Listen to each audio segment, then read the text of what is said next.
더 나은 미래를 위해 오늘의 정책을 고민합니다. 김기식의 정책 이야기 식센스. 김기식 더 미래연구소 소장 오늘도 함께합니다. 안녕하십니까? 예, 안녕하세요. 예, 저는 처음으로 함께하는 것 같습니다. 이 자리에서는. 네. 예, 경제 이야기 할 때는 제가 출연했었는데. 예, 김경래 기자랑은 계속 이제 호흡을 맞춰 오신 것 같고요. 예, 사실은 저 김기식 소장님은 제가 참여연대 있을 때부터 뵀었던 것 같아요. 네, 우리 인연이야 너무 오래돼가지고.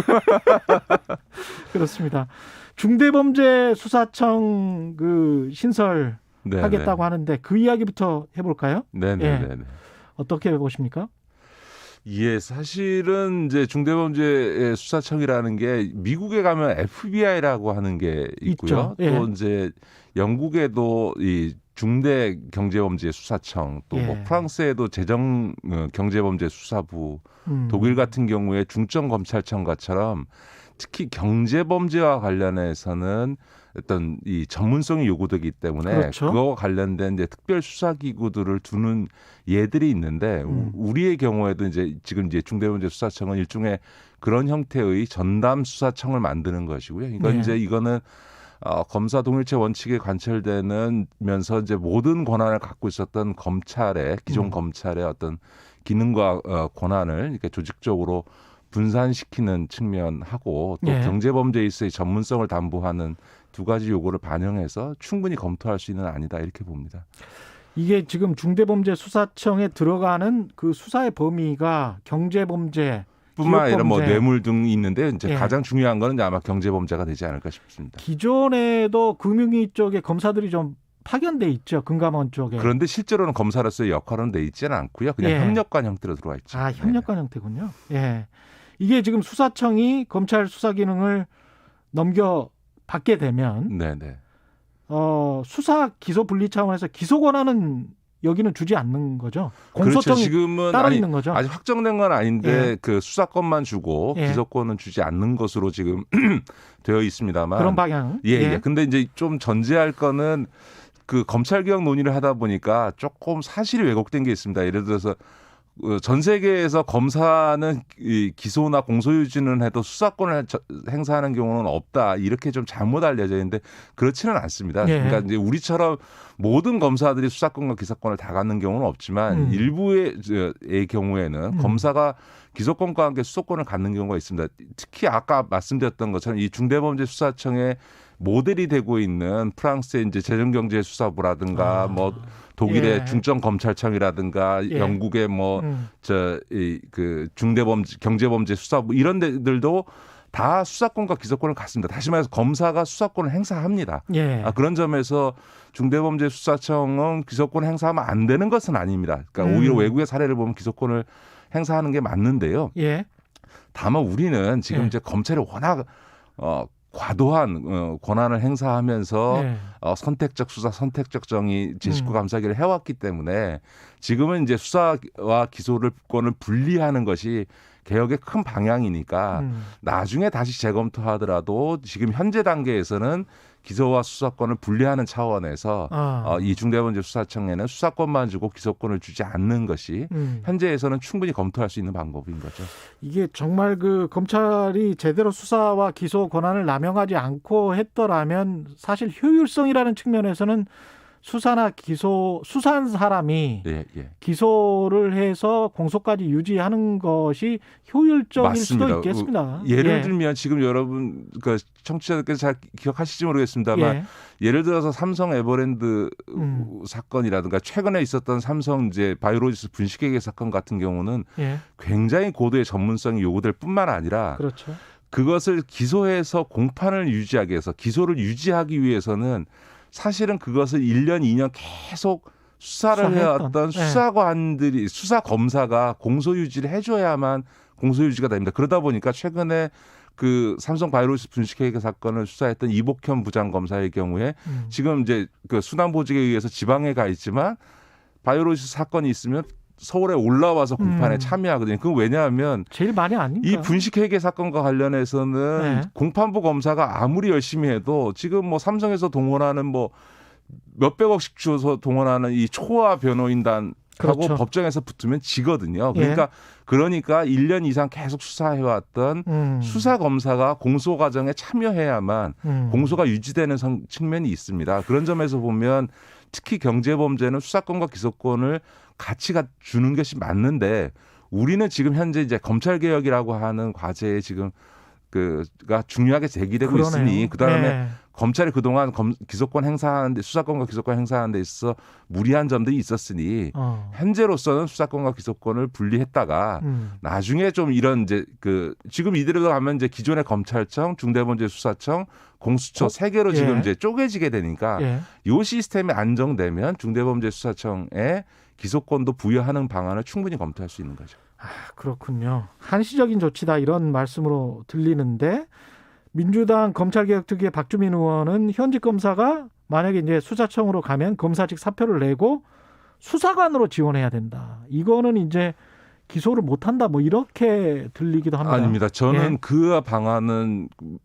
조금 문제가 있다. 문제가 있다. 저는 뭐 더 직접적으로 굉장히 위험하다고 생각합니다. 왜냐하면 지금 이제 경제범죄만 놓고 보면 지금 금융위원회 금감원이나 공정거래위원회나 국세청 등이 조세범죄라든가 자본시장 주가조작범죄라든가 공정거래법 위법 상향에 대해서 조사해서 조치를 취합니다만 그런 곳과 검찰의 가장 큰 차이는 뭐냐면 강제 수사권이 없다는 겁니다. 공정이나 금감원이나 혹은 국세청조차도 자료 협조 요청에 의해서 사실은 조사를 하는 것이지 강제로 압수수색을 통해서 증거 자료를 확보하지는 못하거든요. 그러니까 검찰보다 못한 거거든요. 그러니까 검찰이 가질 수 있는 수사권의 핵심은 뭐냐면 압수수색 권한입니다. 강제 수사권인데 근데 문제는 뭐냐면 미국은 FBI 같은 데나 뭐 이런 데도 검사만이 영장 청구권을 갖고 있는 게 아니라 경찰도 영장을 청구해서 압수수색 영장을 받아가지고 압수수색을 할 수 있거든요. 근데 우리나라는 헌법에 영장 청구 권한을 검사로만 지정을 해놓고 있습니다. 따라서 중대범죄수사청에 검사의 지위를 갖는 자를 두지 않고 수사관만으로만 구성하게 되면 영장 청구를 할 수 없는 거예요. 그러면 결국은 기존의 검찰청에다가 영장 청구를 해달라고 요청해서 해야 되는데 문제는 이 경제범죄의 경우 특히 재벌 사건이라다 분식회계 사건 이런 거는 이 강제 수사에 있어서 영장 청구에 있어서 기밀성, 신속성 이런 게 되게 중요합니다. 예를 들어서 삼성바이오로스 분식회계 사건에서 증거를 인멸해가지고 공장 바닥에 숨겨놓고 이런 일이 벌어졌는데 증거인멸로 처벌을 받는 한이 있어도 증거를 인멸합니다. 이런 경우는 전날 오후에 영장 청구해서 저녁에 받아서 그 다음날 아침에 새벽에 바로 치고 들어갑니다. 왜냐하면 그게 며칠 가면 수사 정보가 새서 그 증거 인멸 행위가 이루어지기 때문에 이런 신속성과 기밀성, 그러니까 아주 소수만이 아는 이런 기밀성이 대단히 요구되거든요. 그런데 만약에 중대범죄수사청 내에 검사가 없으면 내부에서 영장 청구 결재 받아서 기존의 검찰청에 갖다 주면 검찰청에서는 그냥 영장 줄 수는 없는 거니까 수사 기록 검토해서 그걸 가지고 다시 법원에다가 영장 청구해서 영장을 받아내니 최소한 이틀 3일씩 걸릴 거 아닙니까? 그런 상황에서 증거는 인멸되어질 수 있는 위험성이 있기 때문에 이 경제범죄나 뇌물사건의 경우에 있어서는 이 소위 강제수사권이라는 것이 문제의 핵심이고 이 강제수사권을 예를 들어서 미국 같은 경우면 수사권만 주고도 충분히 가능합니다. 왜냐하면 경찰도 영장을 청구할 수 있으니까. 그런데 우리는 헌법상 검사만이 영장을 청구할 수 있으니까 당연히 중대범죄수사청에도 검사를 보호하도록 두어서 그 검사들이 수사하면서 동시에 영장 청구를 할 수 있도록 하는 거죠. 다만 기존 검사와는 달리 기소권은 이번에는 주지 않는 것으로 하는 정도 선에서 방안을 만드는 게 옳다 이렇게 봅니다. 김 원장님이 계속 말씀하시는 거는 검찰 개혁은 해야 하지만 그럼에도 불구하고 중대범죄, 특히 경제범죄, 기업범죄 같은 경우는 철저히 수사해서 공소를 유지할 수 있는 그런 정도의 어떤 권한 이런 거는 또 남겨놔야 된다. 그렇죠. 그러니까 검찰 개혁은 중요하지만 그게 전부는 아니거든요. 그러니까 예를 들면 검찰의 권한을 약화시킨다는 검찰 개혁을 하면서 오히려 재벌이라든가 주식시장에서 주가 조작하는 이런 경제 사범들에 대한 우리 사법적 대응력이 약화되어져서 오히려 검찰 개혁 한다고 했더니 재벌들이나 이 주가 조작하는 애들은 오히려 편해지는 이런 그럼 세상이 되어서는 곤란하거든요. 그럼 또 안 그러니까 되죠. 그렇죠. 예. 그러니까 검찰 개혁 못지않게 재벌 개혁이라든가 혹은 자본시장에 있어서의 질서를 라임이나 옵티머스타 같은 사태를 맞습니다. 막아야 되지 않습니까? 예. 그런 점에 있어서는 특히 다른 건 몰라도 경제 범죄에 있어서의 어떤 사법적 대응력을 약화시키는 결과를 낳게 되면 예. 나중에 국민들로부터 또 다른 지탄을 받게 되는 거죠. 그러니까 이 양쪽을 다 동시에 고려하는 지혜가 예. 필요하다 이렇게 봅니다. 한 5분밖에 안 남았어요. 부동산 이야기도 네, 하실 것 같은데 정부 2사 부동산 대책을 내놨는데 이게 효과가 있을지 없을지 의견이 분분합니다. 어떻게 보십니까?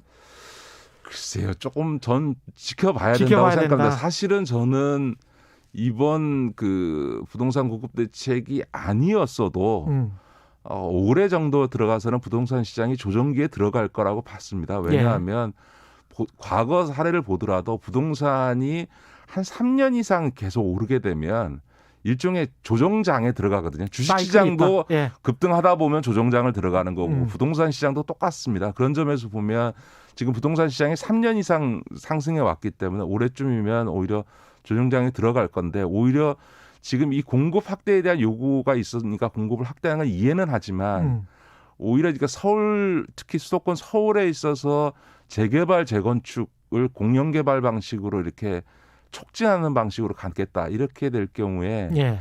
오히려 그것이 해당 지역이나 보통 재개발 재건축 이슈가 생기면 그 인근 지역까지 부동산 가격이 상승하는데요.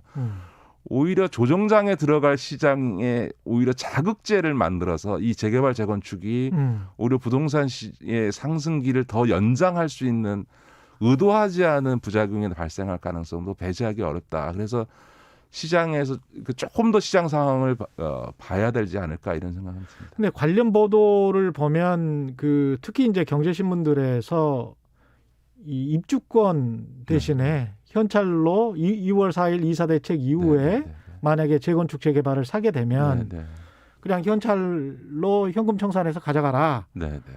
그 거기에 투자하는 거는 그거는 이제 그 맞겠다. 발표 이거는 이후의 투기에 대한 거고요. 그렇죠. 그 그걸 이전이어도 이제 재산권 침해라고 이제 언론에서 보도를 하고 있는데 지금은 이제 그 뭐 발표 이후에 사는 사람들에 대해서는 그런 조치를 취하는 게 뭐 당연히 그럴 수 있는데요. 예. 지금은 그 안에서조차 그러니까 발표 이전에 있어서의 그 해당 지역구 주민들 간에도 이게 이제 원래는 4분의 3 조합원 4분의 3의 동의가 있어야만 이게 재개발이 그렇죠. 되는 건데 그 요건을 낮추고 대신에 공공이 하겠다라고 하는 건데 이게 공공이 아무리 한다 한들 자신의 재산권과 관련된 문제니까 이게 굉장히 격렬한 반발에 부딪힐 수도 있습니다. 그러니까 자칫하다가는 이명박 때 추진해서 집값만 들썩거려 놓고 실패로 끝난 제2의 뉴타운 사태가 발생할 수 있습니다. 그러니까 이미 지금 이번 정책에 관련해서 일부 재개발 지역, 재건축 지역으로 이렇게 지정하는 부분에 있어서의 반발들이 지금 나오고 있지 않습니까? 예. 저는 그런 점에서 공급 확대라고 하는 부분에 대한 고민은 이해하겠는데 이게 제2의 뉴타운이 되지 않도록 굉장히 신중하고 섬세한 정책 집행 과정이 좀 필요하겠다라고 생각이 좀 들고요.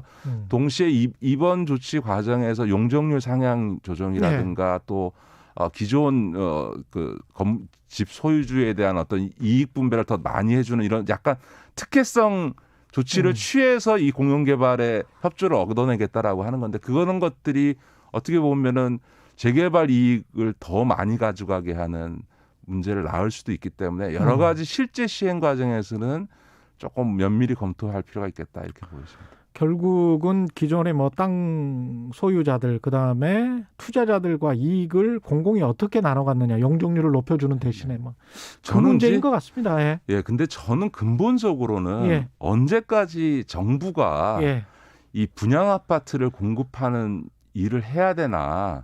그냥 시장에 맡기고. 예. 그러니까 저는 이거는 적절치 않다고 생각합니다. 그러니까 그 분양 아파트는 이제는 지금도 계속 시장에서 공급이 되어 왔거든요. 그러니까 소위 그러니까 분양 아파트의 공급은 시장에 맡기고 정부는 오히려 공공임대주택 공급에 집중하는 근데 대신에 그 공공임대주택을 못 사는 사람들이 사는 10평대만이 아니고 중상층까지 10평대, 20평대, 30평대 해서 결혼하면 10평대 공공임대 살다가 애 태어나면 20평대 살다가 애가 좀 커서 각자 방이 필요하면 30평대 살 수 있도록 소위 내 집을 갖지 않고도 전세 때문에 4년마다 옮겨 다니는 일 없이 살 수 있는 안심할 수 있는 주거 공간으로서의 공공임대주택을 공급하는 알겠습니다. 것에 예. 정부가 집중해야 된다.